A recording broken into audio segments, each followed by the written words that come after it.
Hi everyone, welcome back to my channel. Today is part 4 of NXIVM and Keith Raniere, The Cult of Personality. I see the new subscribers. I want to say thank you so much. And if you haven't had a chance to check out parts 1 through 3, now's the time to stop, hit the pause button, and check out the previous videos to get caught up. Because I'm just going to keep on going. There's a lot to talk about. And also I want to note that I believe that Allison Mack's sentencing is coming up within the next 2 weeks. So this is actually a timely thing to talk about. Today, I want to also give my preface that I usually give, that this video is just my opinion. Opinions are not facts. So the viewers are encouraged to do their own research in order to best form their own opinions. Because what I'm going by is all the stuff that's in the social media, all the documentaries, the court files, the transcripts I've read, the civil case stuff that I've looked into. That's what I'm looking at to give you an entire overview according to my opinion. So, all right, we're going to talk about some of the lawsuits. And according to Mark Vicente, the legal department of NXIVM, they weren't lawyers. They would hire out folks to be their attorney whenever they needed something filed or whenever they were engaging in litigation. So you had allegedly Claire Bronfman, Jim Del Negro, Kristen Keefe, well, she was a paralegal, and a woman named Lisa. Now, I don't know who other than Kristen was a paralegal, but she was a paralegal.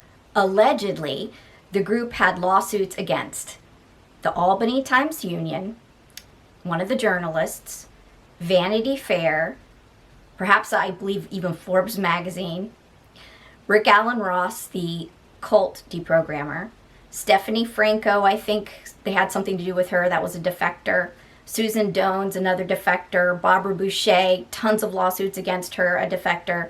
Do you see a pattern here? And the legal department was allegedly spending about $40,000 per month, okay, submitting patents. In my opinion, all the submitting of the patents and things of that ilk was also kind of trying to signal to people that Keith had and NXIVM had the sign of brilliance, because anyone could submit a patent, okay? If you meet the guidelines to submit a patent, you can. And according to what some of the information that's out there regarding their submissions of patents, they would submit a patent and they would get knocked back due to be missing something or something wasn't accurate, and then they'd refile it and all this stuff. So it's not like, in my opinion, there was any kind of scientific breakthrough or anything that was really great. That's just my opinion, but allegedly, just to give you a taste of the stuff they were patenting, and I looked at the patent, there was allegedly a patent, well, it wasn't allegedly, how to rehabilitate a Luciferian. I kid you not, I kid you not. And I think this was also tied in with that shock experiment they did, where they were apparently trying to determine if someone was a Luciferian, and if they were, how to rehabilitate said Luciferian. And so it involved kind of how they would do that, and you would have the person and have them look at all this stuff, this really horrible stuff, and then you try to stimulate the Luciferian, like maybe have them looking at snuff films and stuff. And then you would determine the emotional polarity of their response, and then try to, I guess, maybe do the opposite. I'm trying to dumb this down of something that's already dumb, all right? Go look at the patent, how to rehabilitate a Luciferian. Just go look at it, okay? That's the kind of stuff we're talking about when we're talking about patents. Lord have mercy. So allegedly, the accounting at NXIVM was also utter chaos. So, the absolute state of this entity, of these entities, the absolute state of it, right? You have people in the legal department that aren't lawyers, you've got accountant, it's how the leader wants it to run, right? It's not seemingly, in my mind, being run properly, even at its core. That's just my opinion. So Danny, who we talked about before, she testified that a student named Stephanie Franco had allegedly given information, I think it was a manual, one of the NXIVM or ESP manuals, to this Rick Allen Ross. And there was a lawsuit regarding that, and I don't know if it's because he published, saying, hey, here's what they're saying, here's the kind of stuff, that literature they have. And so they were suing him, and I guess her, but the NXIVM could not find the confidentiality agreement that Stephanie allegedly signed to say that this is, special, proprietary stuff. So that allegedly there was a lawsuit dealing with that kind of stuff amongst all their lawsuits, and we've talked about that in the past. So let's circle back to November 11th, 2008, and Stephen Hurwitz, that was the lawyer for Edgar Bronfman, and he came to the trial of Keith Raniere, and he was shown different documents, and he was shown an email, one in particular, to show the pressure that NXIVM allegedly put on Edgar Bronfman to help. And this is what allegedly Claire wrote in an email. This is just part of it. I do know that Bill Clinton, in his last days in office, pardoned Patty. That would be Patty Hearst. He might be able to help. So she's allegedly sending this to Stephen, her dad's lawyer, to try to put pressure. So Stephen told the court that, quote, the implication of that is that the Bronfmans and the Clintons knew each other very well for a long period of time, ... and that they stayed in pretty close contact. Stephen testified, quote, she's talking to me because she continued to believe that I could go to her father and get this taken care of. He was shown yet another email, and here's the quote in the email. I also believe you could rapidly facilitate the proper indictment and conviction of Rick Ross and Joseph O'Hara. Obviously another dude that they were trying to sue or trying to make sure got the proper punishment they thought they deserved, and Stephen basically replied, nope, in his email. I'm paraphrasing. He replied to the email, quote, a detective with no leads is blind. And he said this kind of stuff went on and on and on. And in my opinion, Raniere is just ripping and rending this family apart, the Bronfmans. He's just ripping and rending them apart with his manipulations. And when Stephen, Bronfman's attorney, did get something that he thought was something viable that he could even look into, that he was being asked to look into, like whether Birthright was funding Rick Ross. Birthright was a company. He did, and the answer was no, and he said so, according to him. And people are contacting him. Defectors like Tony Natali at this point. She's already defected, as we already talked about. And she called Edgar to share her experience with Edgar. And like all the others, at some point she went through Stephen because Edgar wanted to try to keep his family separate, in my opinion, at this point, to try to say, hey, let Edgar be the gatekeeper. So anyway, Tony Natali allegedly told Edgar Bronfman, get your girls out. So he at some point was warned, whatever his natural instinct was to feel it was a cult and say so in Forbes magazine, he was warned as the years ticked on and as he had his own attorney trying to help when something was viable. But in my opinion, Edgar was smart, trying to keep his family discussions separate from the stuff they would bring him regarding NXIVM.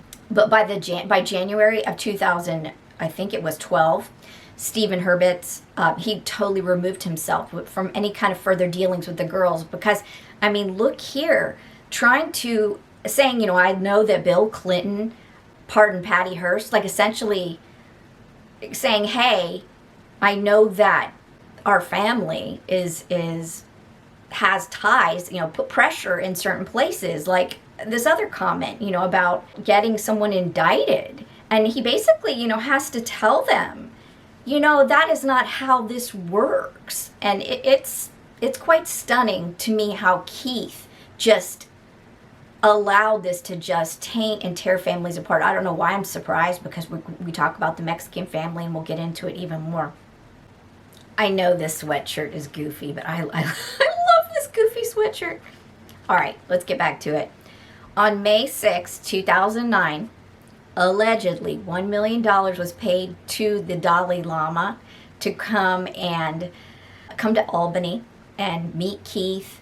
Now, also, they denied that they were paid. So I just want to say that there are denials on the record that they were paid for this, but there was a nonprofit called the World Ethical Foundations Consortium, and I believe that that's who he was meeting with to speak on ethics. So Yeah, remember we talked about they allegedly they had some bad PR, and so they wanted everything to look real good to get the Dalai Lama to come. And I believe that the first time he was asked to come, or to try to get a meeting, that it didn't go off well because of the bad publicity. I mean, maybe he got scared off. So then finally he did come. All right. So 2009, this is the time period we're talking about. Evidence is entered into the trial of Keith Raniere of the emails from 2009, purported to be between Camilla, remember that's the youngest Mexican sister, the one that had been underage when they allegedly first started their relationship, and Raniere, wherein Raniere refers to Camilla as a quote-unquote obedient slave. And I noted this for you because this is way before DOS was created, and he's already talking about her being a slave. And so back in 2009, the groundwork was well paved for the beginning of something like DOS, and I just wanted you guys to take note of that. DOS didn't just spring out of nowhere, with a seed that hadn't been planted and watered in 2015. It had been seeded. The concept of it in his mind and with certain women had already been seeded in 2009 or earlier. So in 2010, Bonnie Peace, she had been an actress on Star Wars. She'd also been a singer.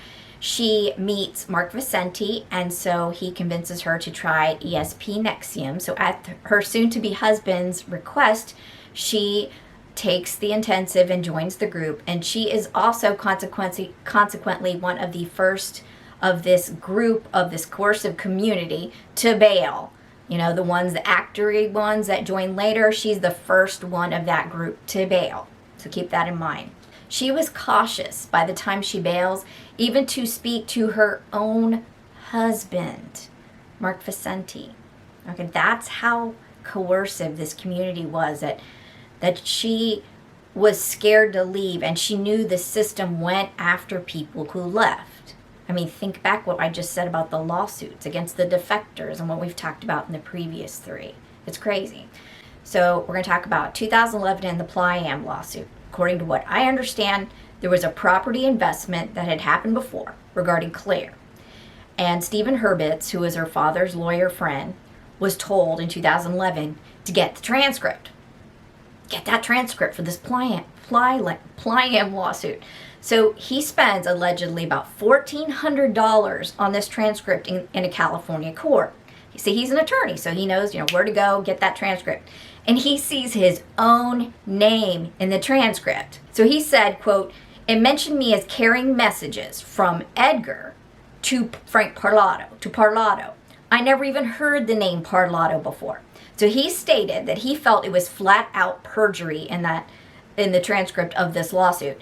But since the case was over and already decided, he decided not to do anything about it. So the case, according to Stephen Hurwitz, was a $28 million case. All right, that was what the ask was. That was what the damage claim was. They won $10 million, okay? Yet, according to Edgar Bronfman, $11 million was spent to win the $10 million. Okay? So you end up with a net loss of $1 million. At the trial against Keith Raniere, Stephen testified about the lawsuits of which he was aware. So he went through the litany of the ones that he'd been asked about and stuff. And he also made mention that NXIVM sued the people, some of the people he knew about that had left NXIVM, and basically sued them into bankruptcy, in his opinion. And he also talked about the suing of Frank Parlato, and he basically said, I didn't even know Frank Parlato. I only knew that there was some dissatisfaction with Parlato, and he didn't know anything about this dang lawsuit. And Edgar Bronfman, again, was letting Stephen handle all the NXIVM issues and calls by that point when people were contacting him. And Stephen said in court, at the trial against Raniere, that he would listen, he would take notes, and he would finally then brief Edgar whenever people would call, like say the defectors would call and things like that. I assume that Edgar found all the NXIVM issues rather distressing. I mean, he was an older fellow to begin with, and he was getting on in years. They would just essentially let their attorney handle it. So Stephen heard that there was an allegation that Edgar Bronfman had funded Ross, that Rick Allen Ross, the cult deprogrammer. That was like one of the big things that apparently NXIVM was upset about. But according to Stephen's testimony, he was totally unaware, found no evidence that Edgar had ever done that. And an email was even shown in the court that Edgar denied funding Rick Allen Ross to Claire. Like he'd said, I am not doing this. But allegedly later, and I don't know, there's some stuff that got mocked up by NXIVM. Even Mark Vicente admits to changing a video, that was going to be used in a court case. But allegedly, a box was later found that had some kind of copy of a check or like a canceled check showing that Edgar donated to the Ross Institute. I guess that was supposed to be tied to Rick Allen Ross. Who knows? Honestly, who knows what the truth is at this point? And if Edgar was funding Rick Allen Ross, good on you, Edgar. I mean, you do what you can to save your family and to try to save your kids. But, they had this idea allegedly in their minds that there was this big conspiracy and that, Edgar was like funding all this stuff against them. There are dark forces against you. And so the attorney was brought in to try to mediate and find out the truth of it. And he was like, look, I don't see that your dad's doing this. But so there you go. There you go on that. I mean, they were litigious. March 13th, 2011, Lauren Salzman. She is still being faithful to Keith Raniere. 2011, okay? But not having sex with him since 2008. Okay, so she goes to the volleyball. This is a big thing with Keith, like every night, almost every night, in the wee hours of the morning, too. In the wee freaking hours. Sometimes 1 in the morning, 12, 1, 2, 3, 4. They'd play volleyball, and then all the sycophants would come and watch them play and talk, and God, who knows. So anyway, Lauren went to volleyball, and she playfully straddled a man at volleyball. Right. So anyway, she was roughhousing with another man, which Raniere deemed as an ethical breach, which he used to punish her. So the trial transcript, the trial of this man, Keith Raniere, is riddled with these allegations of ethical breaches when the victims come forward and give their testimony. And the women have to come up with entire freaking plans on how to fix their ethical breaches. You know what? I guess I'm sorry, Keith, never was good enough. Never, ever, ever. And it could be something like as just like the way you looked at that man. Basically, apologies were not good enough. You had to make it right. And these women, figuratively, had to flagellate themselves, okay, for Raniere when he didn't like something that they did. Okay, and sometimes they didn't even know that it would be something that would tick him off, but they would be like flagellating, I'm so sorry, Keith, I'm sorry, what can I do? What battle plan can I do to make it right with you? How many years do I have to stay in a room? I mean, this guy was evil. Why didn't he use his own tech on himself when he was starting to feel these jealous feelings? Why didn't he go get an EM for these feelings he was having because she roughhoused with a guy at volleyball? What a hypocrite. This guy was the ultimate hypocrite. March 10th to April 2012.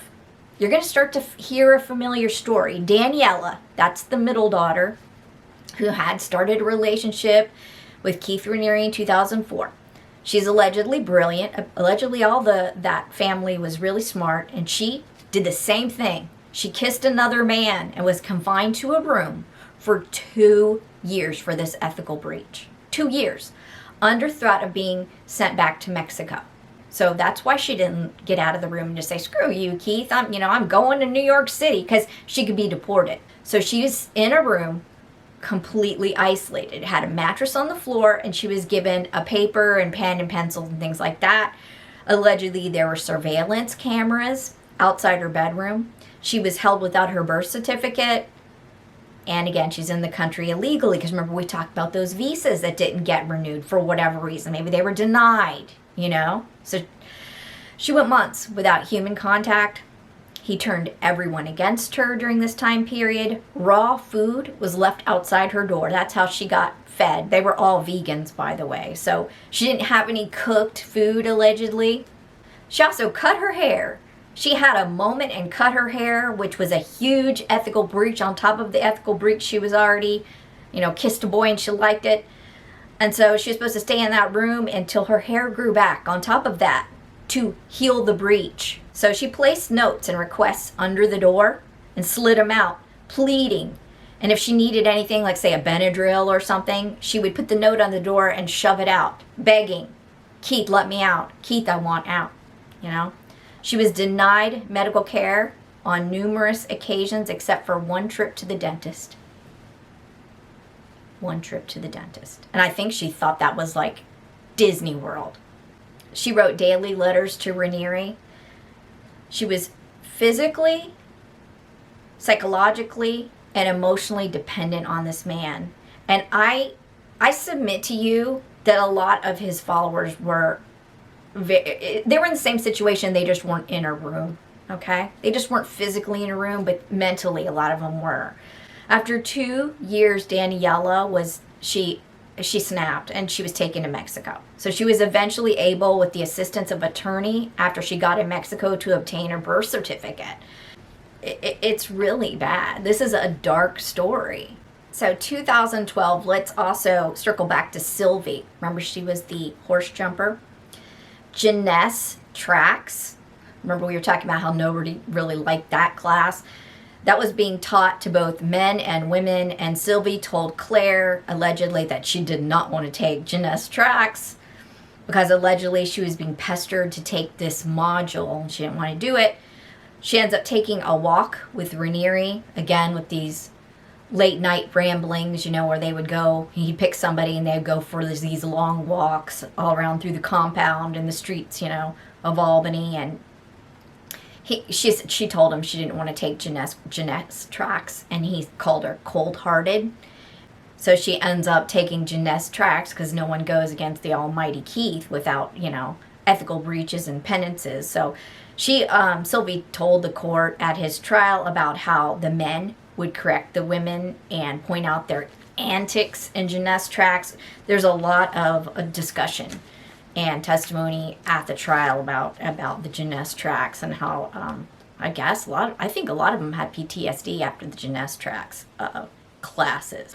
Let's talk about 2013. That's when Barbara Jeske died. She was one of his longtime followers, and she was generally about 100 pounds, allegedly, and when she passed, she was 65 pounds. She had brain cancer, so she had cancer, and allegedly a lot of the women who lived with him at a certain place all got cancers. Now granted, they were different kinds of cancers, but it's suspicious. Like, everyone in the house ends up getting cancer but him, even the animals. So you start to wonder if something fishy went on there. So anyway, allegedly she had about $3 million, give or take, in residual NXIVM income that was due to her.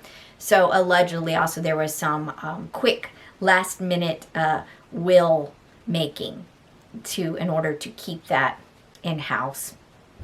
Make of that what you will. Raniere then, because she passed, 65 pounds, Raniere wanted her head cryogenically frozen, and the family didn't like that. And I believe she is buried in Stuart, Florida. So 2013, you're going to hear another familiar song. Lauren Salzman kisses someone she knew from high school, because think she's not having sex with Keith at this point.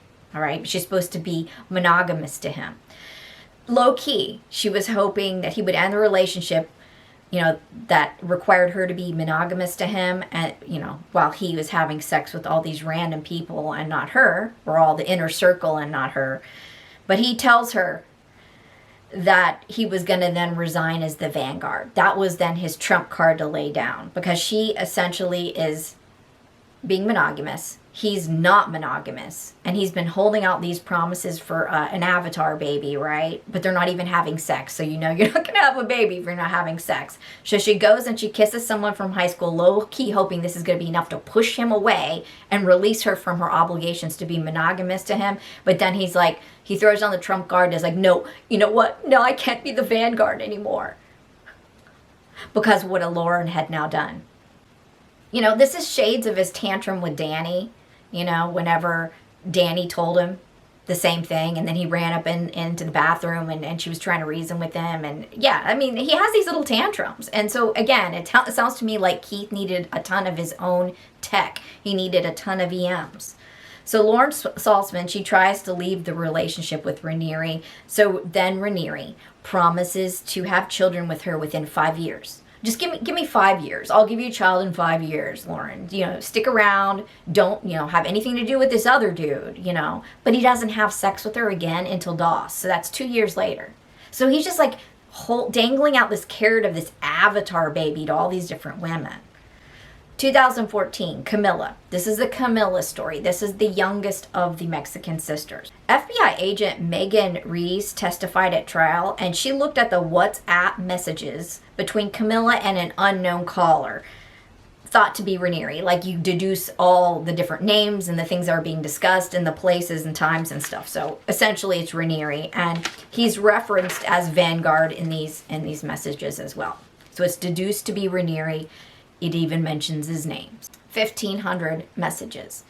In one message from September 4th, 2014, he mentions being with her for 8.75 years. So that means the relationship with Camilla started at the end of 2005, early 2006.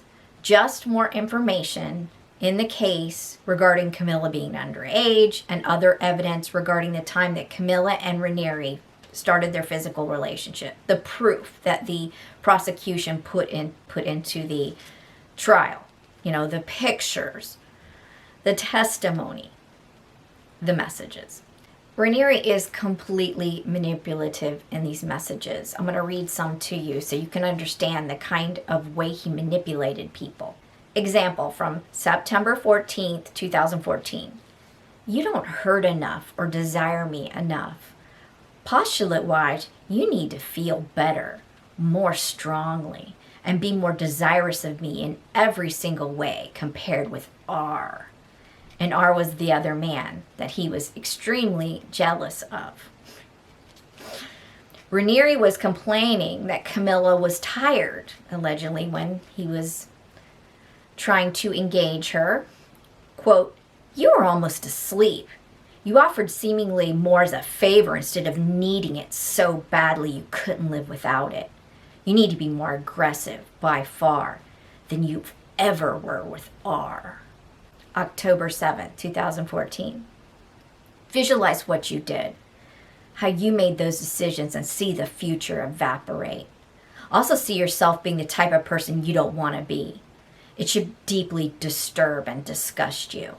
I hate to be so crude, but it would build your conscience to see strongly our little child saying, "Please, Mommy, don't," as you spread your legs and picture that child withering as you do so, and that's what you did. They didn't have a child together. He was saying, imagine this futuristic avatar baby seeing you kissing this other man.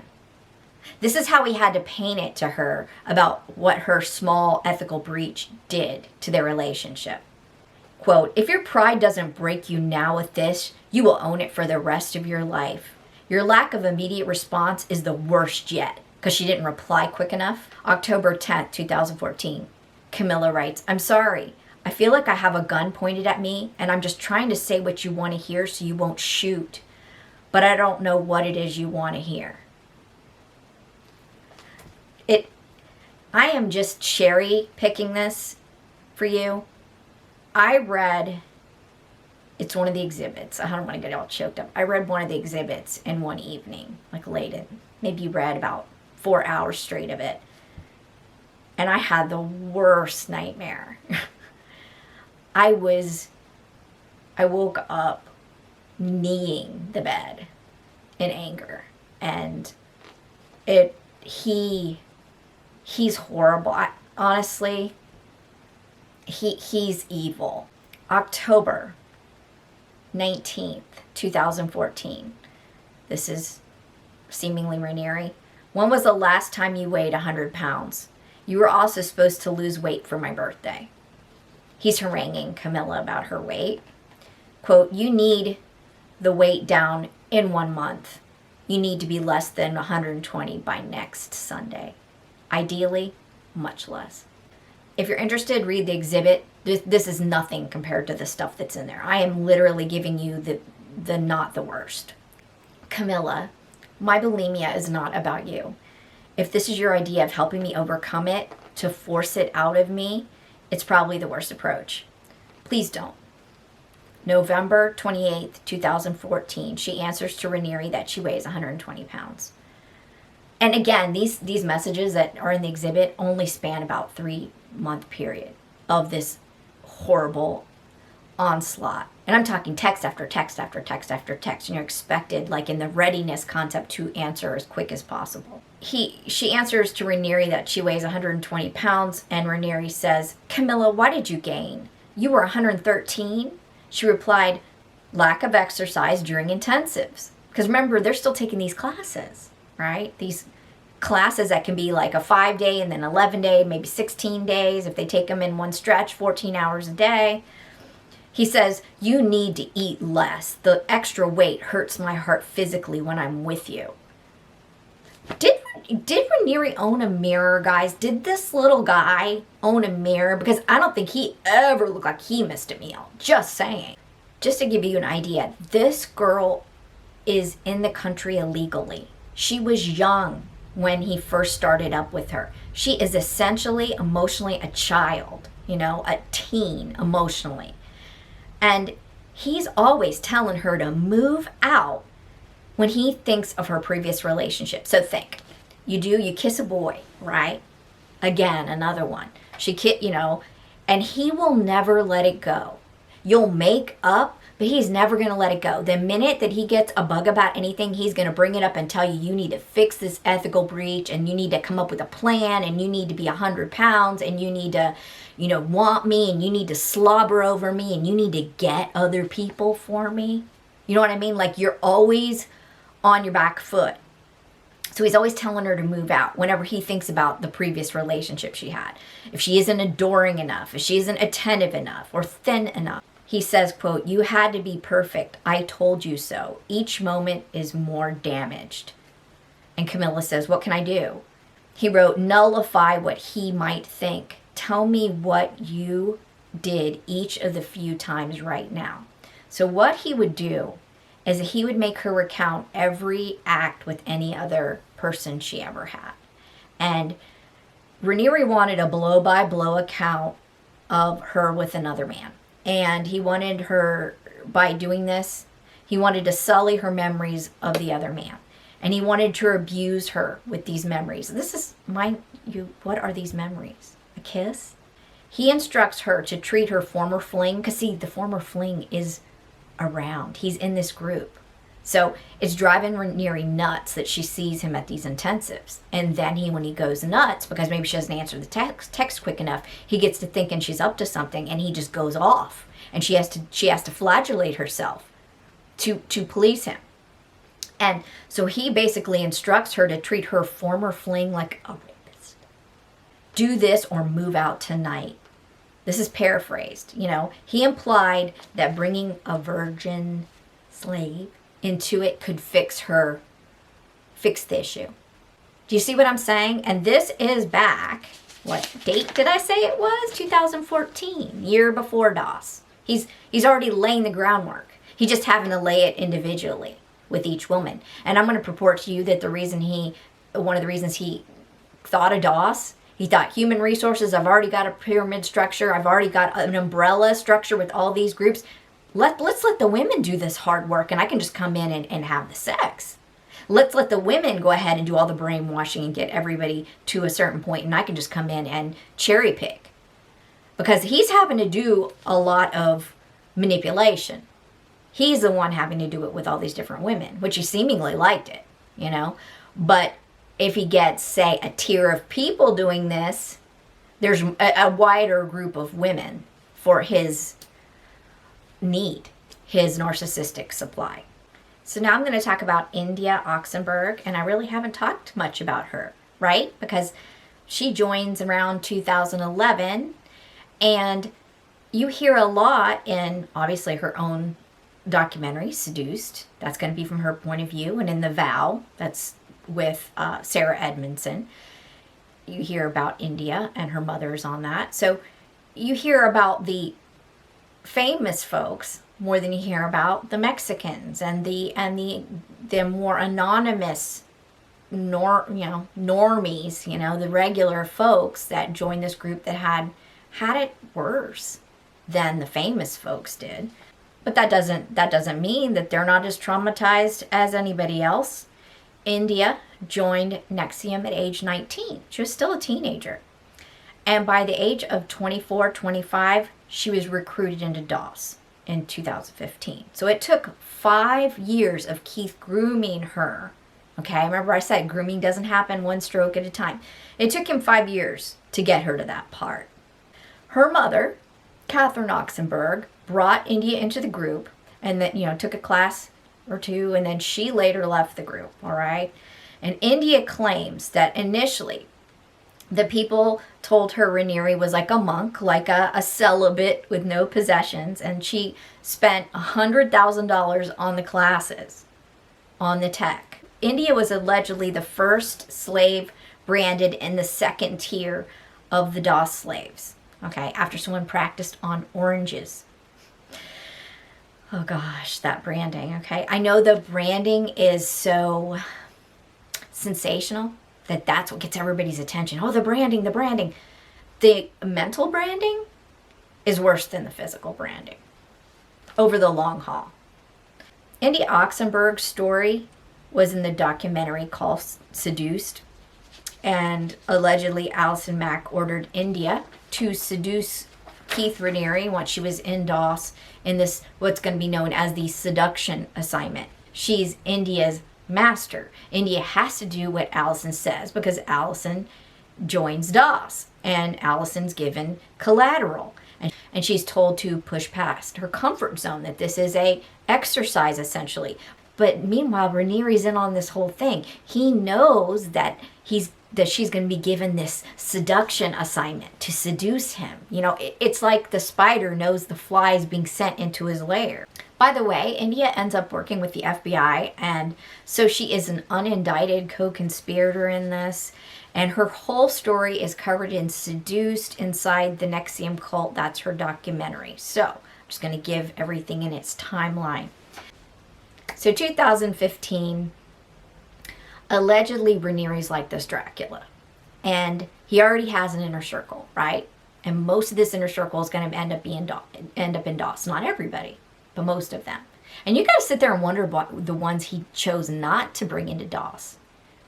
Was it because he wasn't having sex with them? Was it because he didn't want to ruin that deep pocket?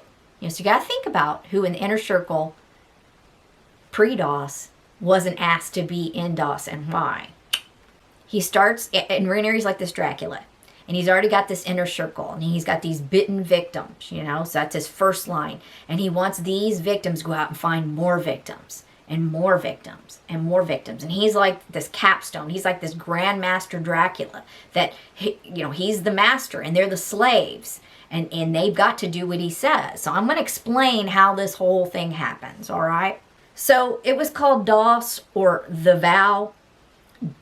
DOS stands for Dominus Obsequious Sororium, which is basically poor Latin for Lord Master of the Obedient Female Companions. This genius of a man, Keith Raniere, couldn't even get his Latin correct. It's a secret society of Jeunesse, again founded in 2015 under the guise of women's empowerment.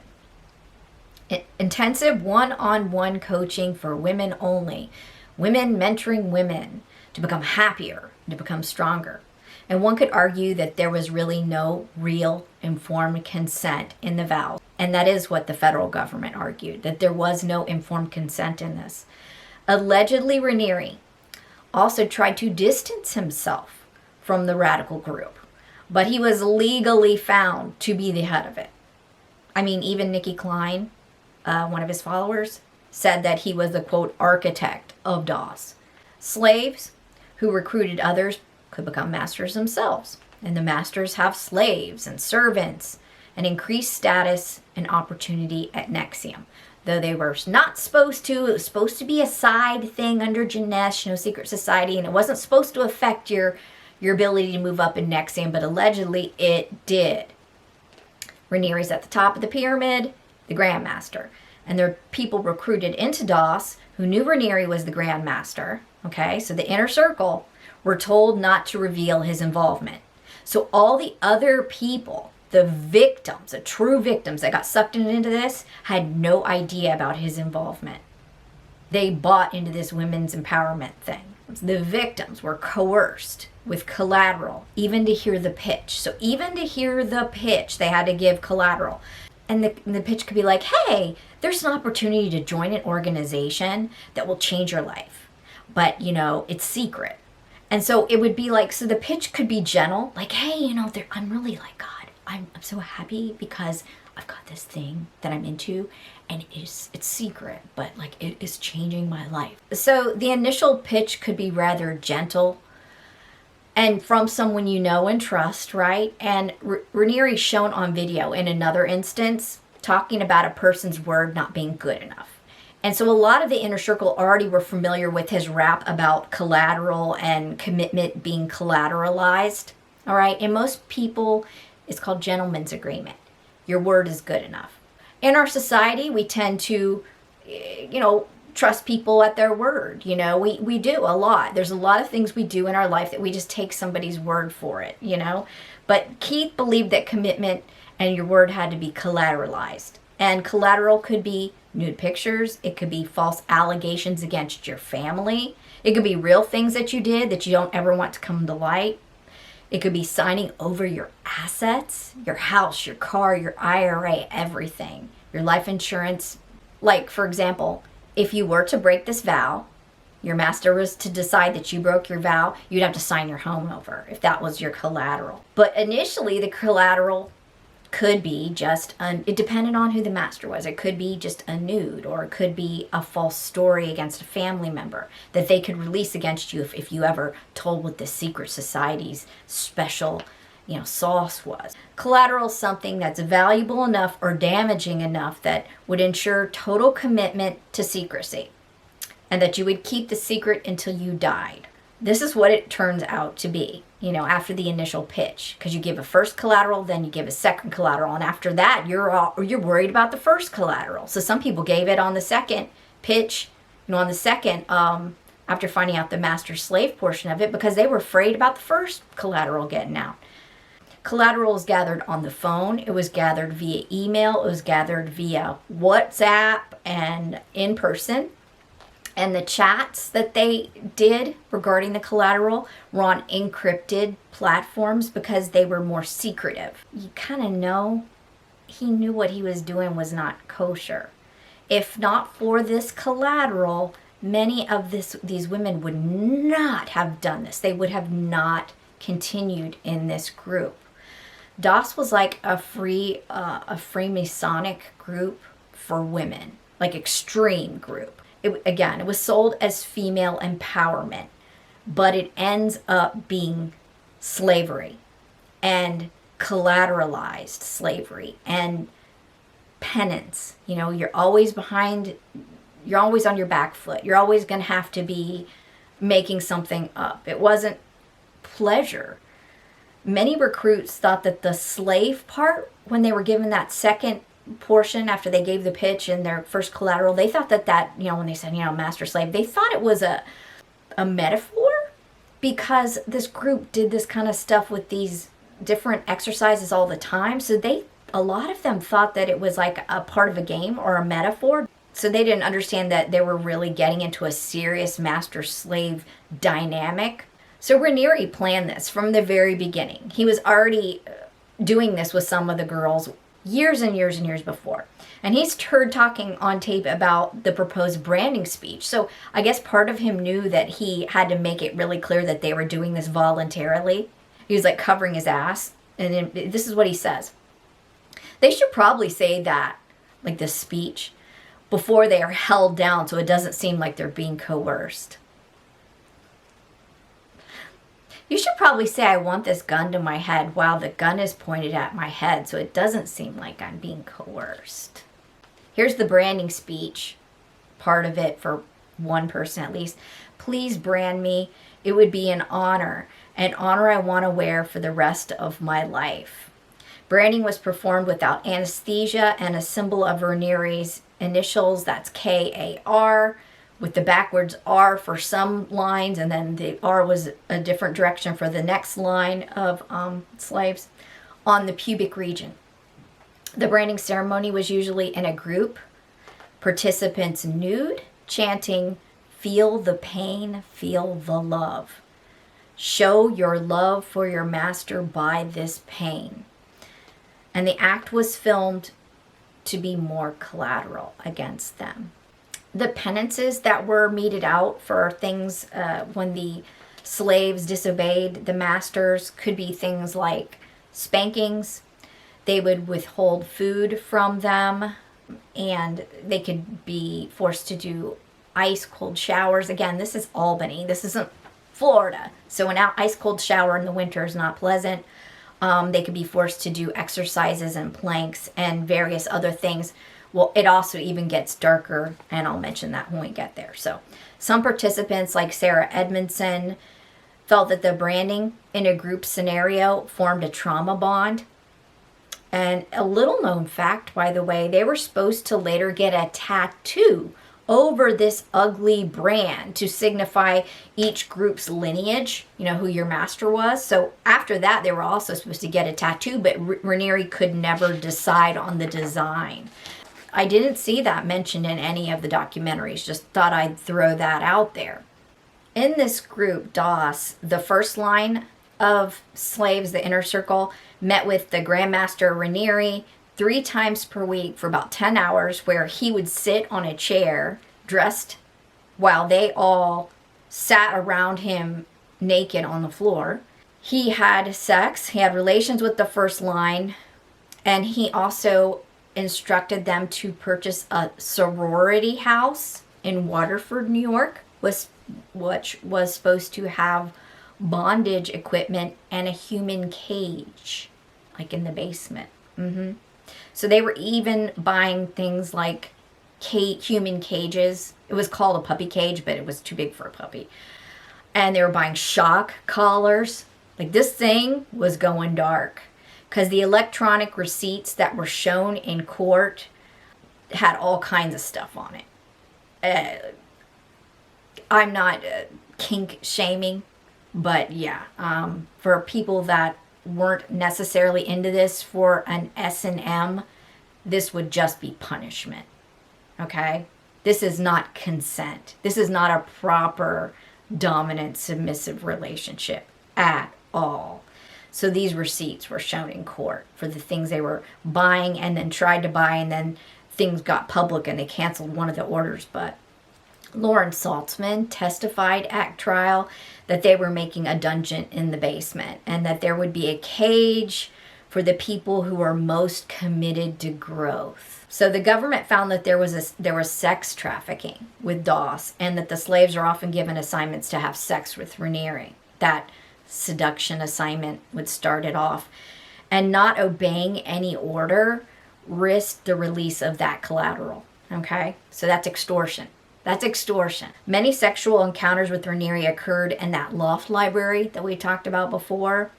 The slaves also participated in those readiness drills that we talked about in SOP and the like, which resulted in sleep deprivation.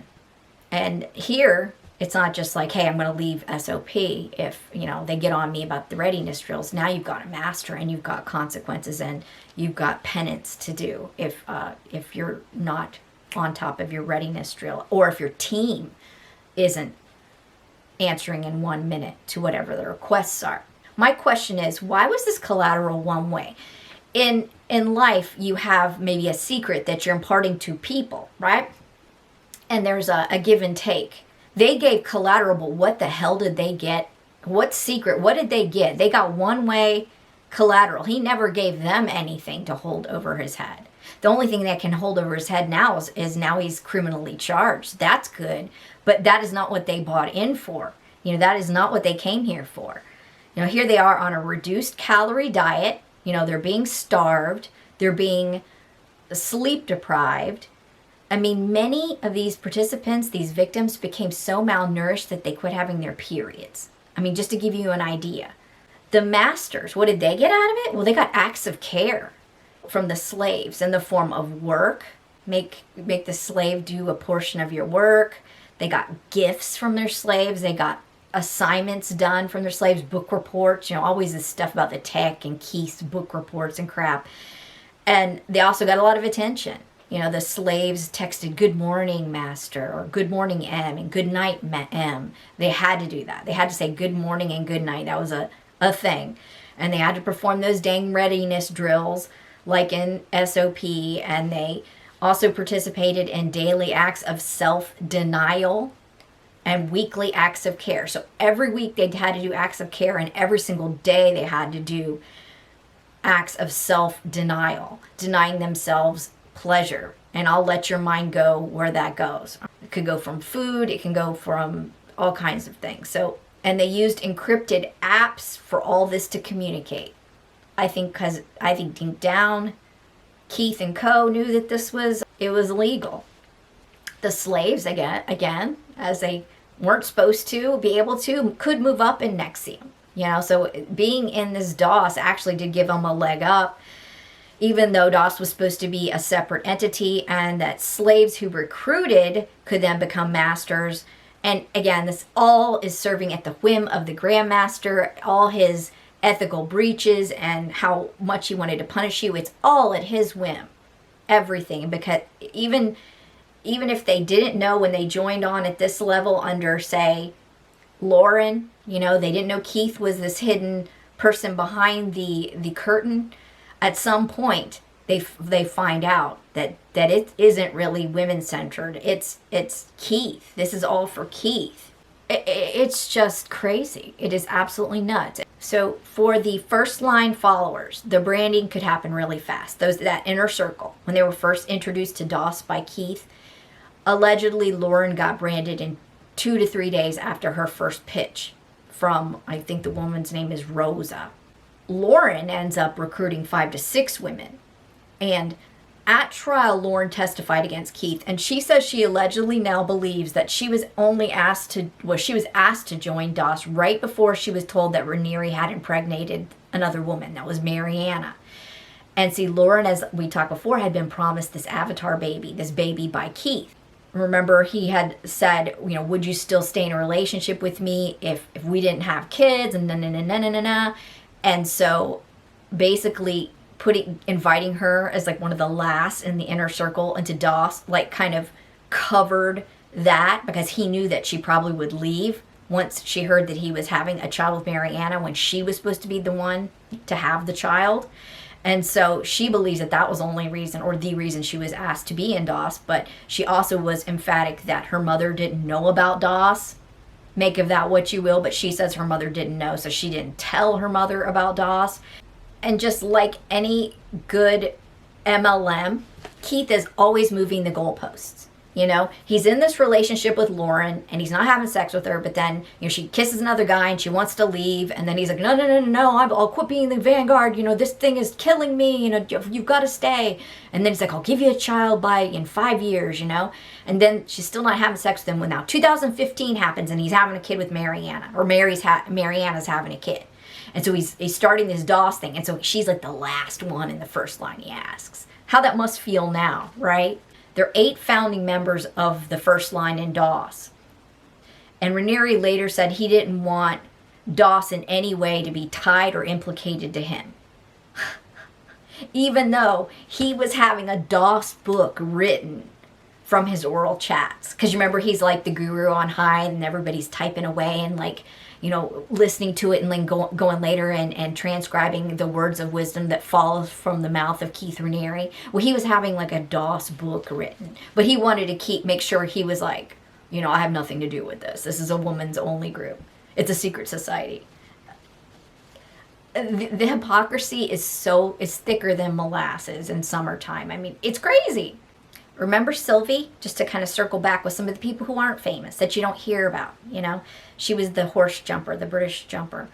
And so Monica Duran gives the DOS pitch to Sylvie, telling her it's free, and that it allegedly had nothing to do with NXIVM. It's this great thing, right? The collateral Sylvie gave was that she wrote a letter lying to her parents. Didn't send it, but wrote the letter that she was a prostitute, and that she also gave a full frontal nude. And she was accepted. That collateral was accepted. And she was given eventually the dreaded seduction assignment that you heard about and you'll hear more about. Again, with Keith sitting there like a spider, knowing that Sylvie's getting the seduction assignment. It is so horrendous. I mean, I don't think any of the women that came forward enjoyed the seduction assignment, by the way. So she sent Raniere nude pictures, and mind you, she was not yet having sex with her own husband. Remember the one? Well, since her email account was linked to her own father, father back in Britain, because sometimes we have our email accounts linked, and she was married, right? She's here in the U.S. Her dad got wind of the pictures that she sent to Raniere in the seduction assignment. But I guess Dad didn't think they were pictures that were going to Raniere. He thought they were probably just ones she sent to her husband. And he goes like, whoa, dude. Because he saw pictures, very private pictures her father, did over the email. And I guess assuming Sylvie sent the pictures to her husband, and Sylvie stopped taking the pictures because her dad saw pictures. And she's like, I think she apologized to her father. And she said that she was allegedly scolded for this. She was scolded for this. Could you imagine, like, if your dad saw pictures of that? Even if your dad thought it was like going to your significant other or husband, but accidentally dad sees that and you're like, oh my God, you just feel so humiliated and like stupid and stuff. So she apologizes to dad, but yet she was allegedly scolded and told that she would have to ask Raniere for permission to stop sending the nudes, the collateral.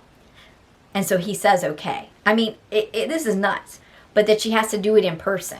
Okay, you don't have to send it via email, because I understand of the hiccup that happened with your dad, seeing your privates, okay, but you have to come and do it in person. So, of course, he pulls the same stunt that he pulls on the other women, making them come to Flintlock Drive, giving them oral, essentially, telling them they're special. They have no interest in him whatsoever. They're just doing this because their master has instructed them to do so. And they fear the risk of their collateral being released to the world, to all the different people. They just are basically trying not to incur the wrath of Keith Raniere, the punishment of Keith Raniere. And many times these followers would attempt to mitigate the punishment. Anybody in a Stockholm Syndrome situation does, by just agreeing with everything he says, just agreeing with him, telling him what he wants to hear. And you will see, if you would look in the court files or the victim impact statements or anything where these victims are giving their story, you're seeing that where they're just trying to mitigate, basically. They're just trying to do damage control so they don't get punished. And they're just given this monthly collateral after a while. What he has amassed isn't good enough. He wants, it's like he's debasing them. And they're giving monthly collateral. And Lauren testified at trial that one day they start running out of things to give him as collateral. All the bad things they've ever done to anybody, they've already told him. All the assets have already been signed away. I mean, they keep it in their name until the collateral's broken, I mean, all the nudes have been given. It's like you run out of things to give. And Raniere suggested, now listen to this. This is why I say that things could get darker.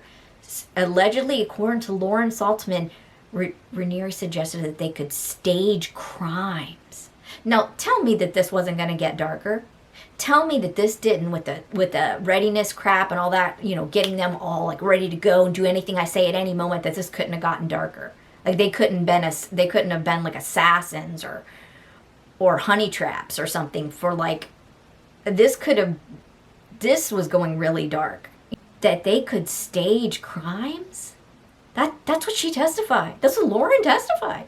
Had this group not been revealed for what it was, when it was, this could have just gotten so much more criminal, so much more dark, and I have no doubt about it. And Keith allegedly told Lauren that once DOS started enrolling like large numbers of people, because he didn't see this as a small group. He saw this as going and going and going. He said this, guys, listen to this, that the members at the group meetings could start wearing masks. Like, essentially, in my opinion, like eyes wide shut. That's what he had in his mind. Just let that sink in. So I'm gonna stop this right here. We're gonna talk about the death of Pam Fritz. We're going to talk about Allison Mack. We're going to talk about them fleeing to Mexico, and then the trial. And I'll just wrap it up in one last video. But yeah, this thing, I really want to know what kind of sentence that Allison and Lauren are going to receive. I'm curious. I think you probably are too if you're watching this. I mean, what do you think they're going to get? I mean, I think it's like 2 weeks. We'll find out at least what Allison will get. I know that Claire got more than the recommended guidelines, and we know Keith got 120 years. I don't know. I know that Lauren, she testified against Keith, so that always is a mitigator, but I don't know about Allison. I truly don't. And I welcome your opinion in the comments section below.